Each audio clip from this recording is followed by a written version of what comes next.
Well, it's that time of year again. Thanksgiving is past and Christmas is here. This is a simple story about remembering growing up in the mountains at Christmas in the small towns across Appalachia.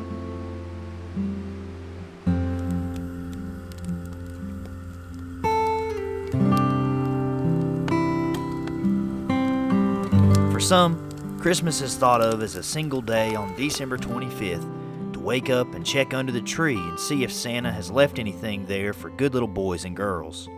For others, Christmas is a season to be celebrated. In fact, until the late 1800s or early 1900s, many in Appalachia celebrated what was known as Old Christmas, which celebrated Christ's birth on January 6th.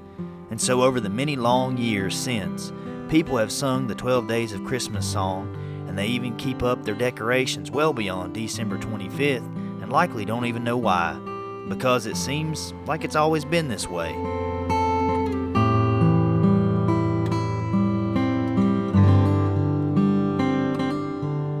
Now, regardless on what day you celebrate Christmas, or if you think of it as a season or not, Christmas time in Appalachia evokes many wonderful and fond memories. Usually a couple weeks after Thanksgiving, a Christmas parade will be held in town. What a fun time to get together with friends and family, to watch the many decorated floats go by, to hear the marching band play familiar Christmas tunes, and if you're a kid, or a kid at heart, you might just be lucky enough to snag some peppermint candies being thrown your way.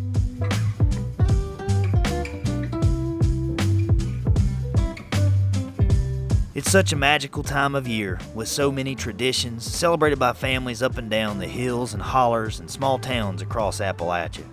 Stories can be told of Christmases spent with loved ones and how folks from these parts take care of their neighbors, like looking out for those less fortunate, giving them gift baskets and food to brighten their Christmases too.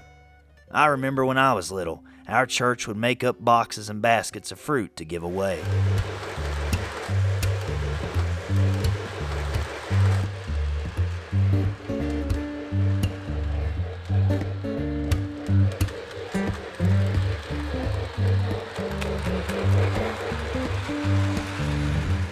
Now, before the internet and smartphones, children would do their best to get a hold of an old Montgomery Ward catalog to make their wish lists, looking at the many shiny new toys they'd love to see under their tree on Christmas morning.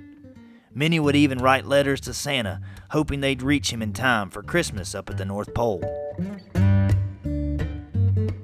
Nowadays, a lot of folks go to the local box store to pick up artificial Christmas trees, and they miss out on the memory-making opportunities, like going out possibly to a Christmas tree farm, or if they're feeling adventurous, out in the woods, maybe near some old logging or strip jobs to find their own trees.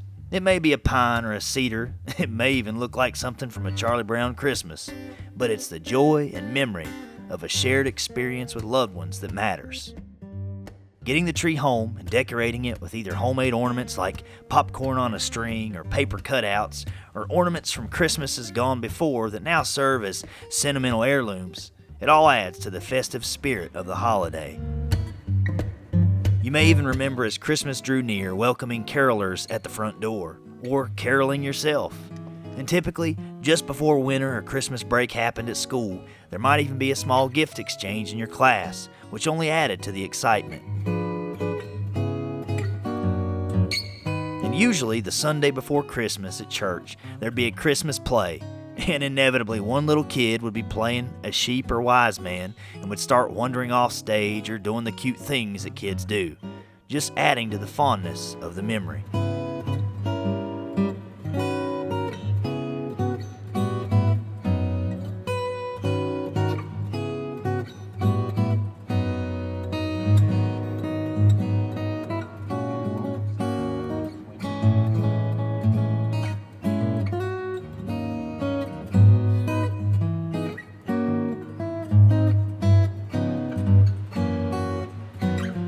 Come Christmas Eve, you could hardly sleep from all the excitement created by the anticipation of Christmas morning.